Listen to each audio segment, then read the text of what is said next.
Greetings one and all, so happy you decided to return for one more priceless gem from the annals of Chinese history, a history that has provided us with so many wonderful chengyu, like this one, Gǒu Wěi Xù Diāo.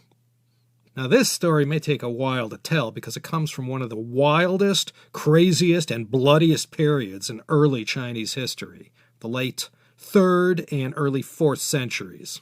What a raucous time that was. If you recall, the Jin Dynasty fell in 209 BCE, followed by the Han, 209 BCE to 220 CE, then the Three Kingdoms, 220 to 280.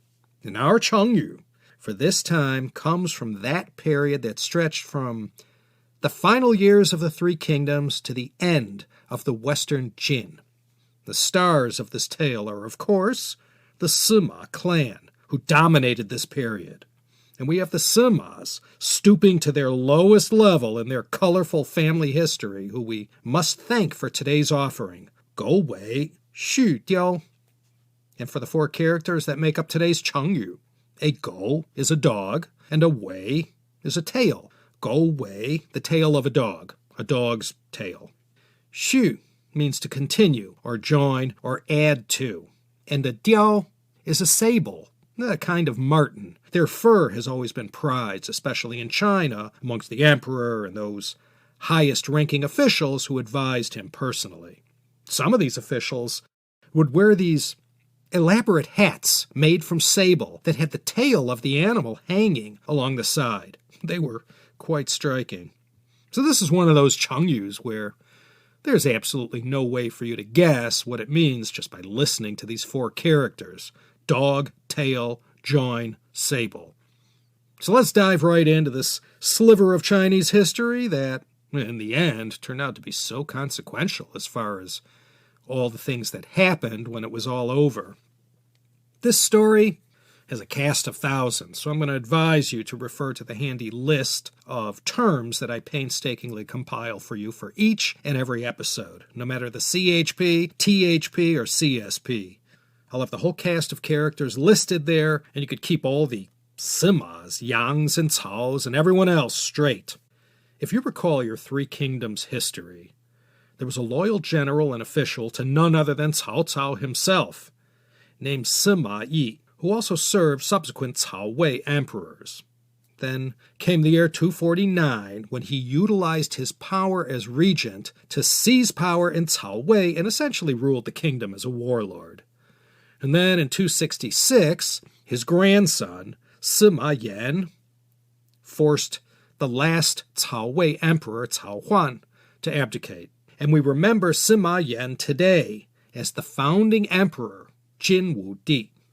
Now, one of the first things Sima Yan did when he set himself up on the throne in Luoyang was to enfeoff a whole bunch of family members as princes and dukes, the rationale being that, well, they would surround him like a big layer of fat that would insulate him from any treachery sent in his direction by possible contenders.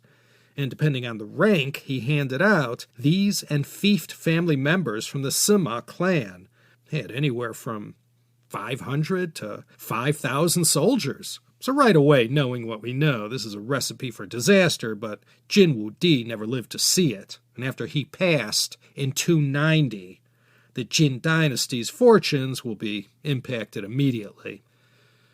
After a lot of cloak and dagger wrapped up in a web of deception concerning the heir to the throne, Sima Yan's mentally disabled son, Sima Zhong, became emperor. No mention of his specific mental affliction, but it was strongly inferred it was sufficiently debilitating whereby he had no business becoming the ruler of a country. But Jin Emperor Wu's wife, the Empress Dowager Yang, held the reins of power from behind the throne, and to back her up, she was allied with her father, the former emperor's longtime ally Yang Jun, and both of them spoke up for her son, Sima Zhong, who was now the Emperor Hui.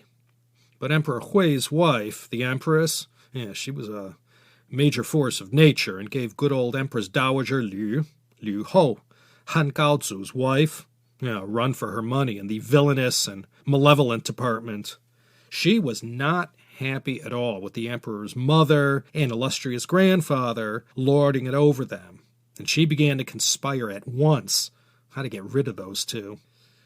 Empress Dowager Yang went and did what anyone in her position would do. She filled the imperial court and the government with Yang family relatives. So this wife of Jin Emperor Hui, named Jia Nanfeng, Empress Jia, in her determination to grab hold of the reins of power, conspired with a member of the Sima Clan, namely Sima Wei, brother to the emperor.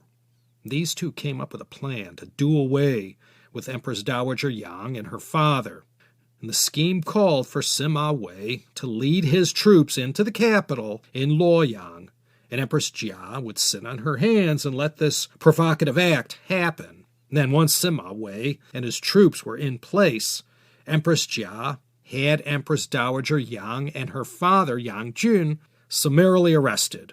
An edict was drawn up accusing them both of treason, whereupon Yang Jun was executed, and the Empress Dowager Yang was locked away in a dungeon where she was starved to death. Mind you, this all comes from the Book of Jin, which wasn't compiled till 648, more than 3 centuries after the events took place.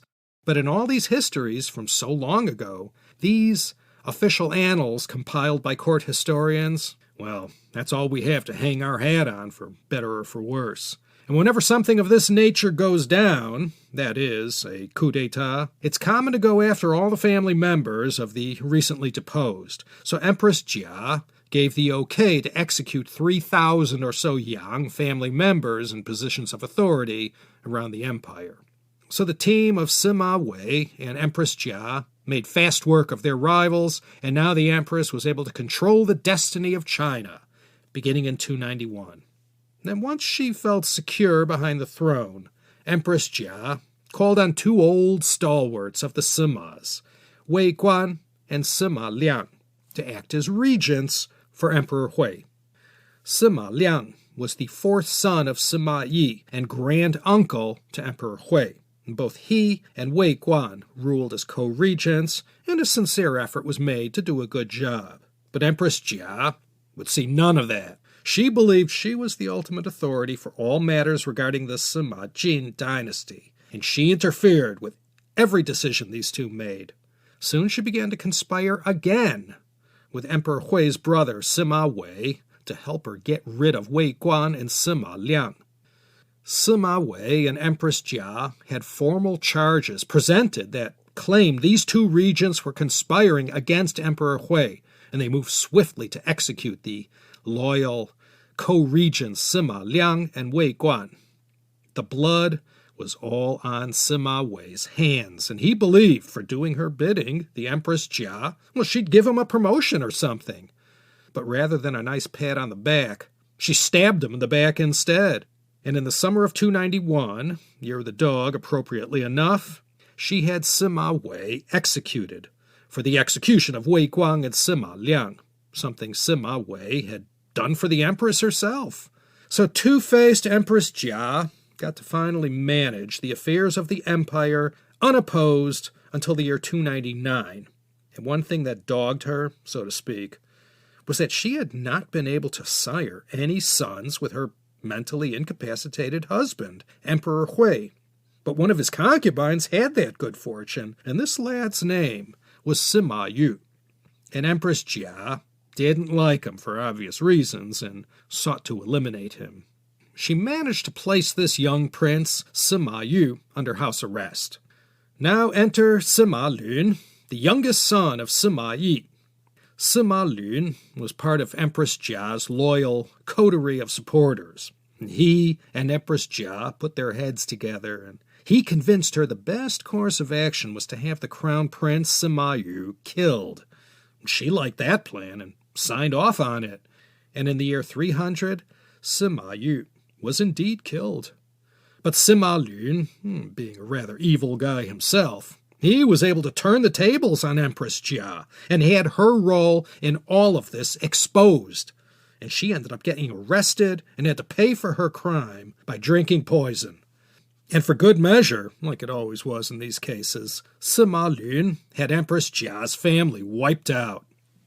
So now with her out of the way, and no one to protect the enfeebled emperor, Sima Lun declared himself the Grand Chancellor who ruled for the incapacitated Emperor Hui. And with aspirations of greatness in mind, Sima Lun made the fateful decision in 301 to put the Emperor Hui under house arrest, and he promptly declared himself the new emperor. The outrage all over the capital was beyond belief. It sent shockwaves throughout the empire, particularly within the Sima Clan. 3 Simas, Sima Zhong, Sima Yong, and Sima Ying, joined together to lead the fight against Sima Lun, who had dared to follow in the footsteps of Wang Mang back in 9 CE in usurping the emperorship. Sima Lun knew from the very start that his claim to the throne was tenuous at best. Ever since he had deposed Empress Jia, he at once had tried to get everyone on his side. So before he made his power grab for the emperorship, he started passing out titles left and right, hundreds of them in every direction, even thousands. So from February 3rd to May 30th in the year 301, Sima Lun got to be the emperor. And when it was all over, he was arrested by the opposition and promptly executed, as well as all his sons, too. As for the deposed Emperor Hui, he was retrieved from his house arrest and plopped back on the throne and got to begin a second run as emperor. It's written that Sima Lun, he wasn't the sharpest knife in the drawer and was merely a pawn being controlled by other Simas or princes. But thanks to his power grab, we ended up with this Chengyu, Gǒu Wěi Xù Diāo, because so many titles were handed out by Sima Lun in the run-up to his power grab, they ran out of sable fur to use for the hats that these high-ups wore as a sign of their office. So many were the officials appointed by Sima Lun, and so few was the supply of sable fur. Well, let me just quote from the book of Jin, from the chapter Zhao Wang Lun Zhuan. Quote, "Every lowly servant and foot soldier was given an official position. At the imperial morning assemblies, sable-trimmed official hats filled the room, and the common people created a saying to satirize the situation. There isn't enough sable fur to go around. Some of them have to use dog tails instead." So it's from this saying, "Diao bu zu, Gǒu Wěi Xù," that we get this Chengyu, Gǒu Wěi Xù Diāo. It's used in a derogatory sense to describe a court with too many officials, but it also came to be used in situations where a good first outing was followed up poorly by delivering nothing special. And it's used as an idiom to describe a poor follow-up to what at first was considered highly prestigious and well-received, usually in a literary sense, like her first book was just incredible, but the second one was awful. Gǒu Wěi Xù Diāo. Same thing could be said about lousy movie sequels. For the sake of keeping this from spinning out of control, I left out 3/4 of the details. I'm telling you, the Western Jin and the Jin Dynasty, as soon as the founder died, it's like the dynasty fell off the edge of the table. The Western Jin ended up lasting for quite a bit longer than the Qin, but by 311, it was over for the Simas and their Western Jin. This period in Chinese history that lasted 291 to 306 is known as the War of the Eight Princes. Founding Emperor Wu, a.k.a. Sima Yan, he thought he was doing the right thing, setting up all his family members with their own personal armies, but that backfired as soon as he died, and they spent the next 15 years trying to kill each other. So intense was the internecine warring. These Sima princes went so far as to make all these alliances with several non-Han tribes from the north of China's borders. These rough people from the Mongolian steppe and Ordos region were remembered as the 5 barbarians, the Wuhu, and so violent and murderous was their takeover of northern China after the fall of the Western Jin.